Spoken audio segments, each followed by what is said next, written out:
Okay, so now let's take a look at how we create sermon notes. So in the GHMC app, when you're able to go into sermon notes and it has a setting for that day, and then you can go in and type your own notes. For that sermon to be visible, somebody has to go in and create it in the app management. That's why when I forget, you don't see the option there in the app. So it's really easy to do. Again, we're going to start on the GHMC website. We're going to scroll down to the footer. We're going to go to that app login for the admin. I'm already logged in because I was just in here, but you might have to enter your email and password. Lands us on the dashboard. So in that apps menu, we're going to go down to sermon notes and we're going to click on that. And you're going to see a list of all of the sermon notes that we have. And you can see I have them up through 9:10 currently. So to add a new sermon note, you're just going to click add new. And then you're going to put in a title. I usually, you can see, do the year, the month, and the day. If 9:10 is my last one, that means 9:17 would be the next. So, and we do not have to follow this pattern. This is just how I've been doing it. I don't usually enter a subtitle because I don't know what Tony's sermon is going to be week to week. I do set the date. So if you click on the date, you're going to see a calendar. So we're going to click the 17th, click OK, and it's going to ask us for a time. I usually just do the 10:30 a.m. And then this is what defines the boxes that allow the user to type into it. And it's confusing because there's a few different options. So this thought bubble, or speech bubble, is what I use. This is the big box that lets you type multiple lines.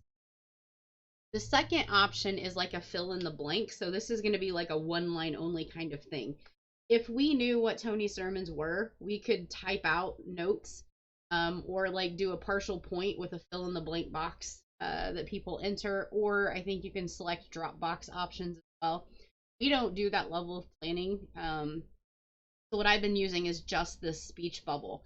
And I do, since he typically does have like the 3 points in his sermon, I do typically try to make a 3-point section with that.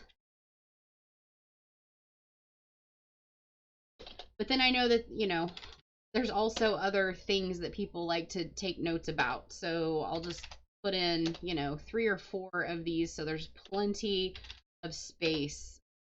And this could probably be fine-tuned better by somebody that actually uses it. But what this would do if we save this is then it's going to have, a big block for 1, a big block for 2, a big block for 3.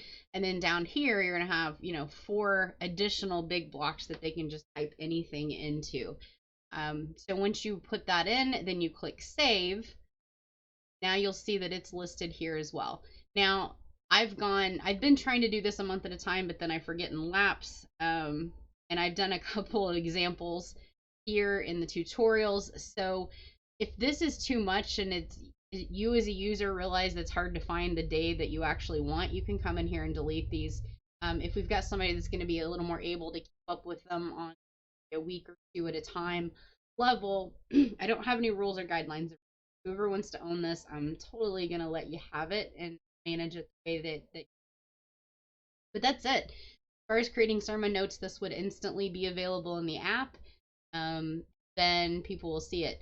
What I don't know that you could research is the past weeks. So since we don't know the sermon notes ahead of time, I don't know if you come in and edit a previous week and add in notes, I don't know if that will wipe out the notes that somebody else created. So it might be worth creating a sermon notes as a test. Go into your app, take notes on your personal account, then come in here and edit that and maybe add a couple bullet point samples and then go back to your app and see what happens. It may be an option where somebody who's good at note taking can actually go in and add the sermon notes after the fact, as long as it doesn't wipe out what individuals put in their notes beforehand. So that would require a little bit of testing. That would be easy. You would just create a new sermon notes like we did as a temp, then do your thing, test it out, and then when you're done, you could just come over here and delete it so it doesn't up in anybody else's app anymore. All right. So that's it. That's sermon notes.